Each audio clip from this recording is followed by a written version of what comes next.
అరే నువ్వు ఒక నిమిషం ఉండు. ఆసిఫా, నువ్వు హెల్ ఫైర్ గురించి చెప్పావు కదా. What is hell fire? I want to know.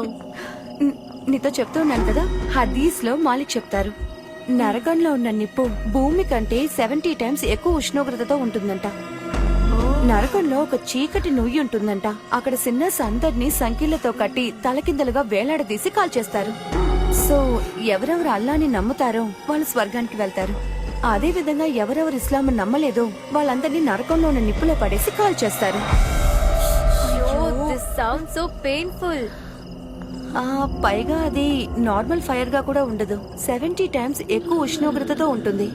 Go to hell కి మీనింగ్ టుడే అండర్స్టూడ్. ఏంటి నువ్వు? అది ప్రే చేయకపోతే దేవుడు కోపడతాడన్న విషయాన్ని నేను ఇప్పుడే ఫస్ట్ టైం వింటున్నాను. దేవుడంటేనే ప్రేమని కురిపించాలి కదా, అంతే కదా. ఎలా మనకి పేరెంట్స్ తో రిలేషన్షిప్ ఉంటుందో like that. No, I agree. కానీ గాడ్ ఎందుకు కోప్పడాలి? This is not right. God, మీరు కోప్పడకండి. ఒక నిమిషం ఉండండి. ఎలా చూసినా నేను ఒక హిందూని, నేనెందుకు మీ నరకానికి వెళ్తాను? That's what. నో, మీ అల్లా హిందూస్ అయిన మమ్మల్ని ఎందుకు పనిష్ చేస్తారు? He doesn't. ఈ ప్రపంచాన్ని నడిపించేది ఒకే ఒక దేవుడు, ఓన్లీ అల్లా.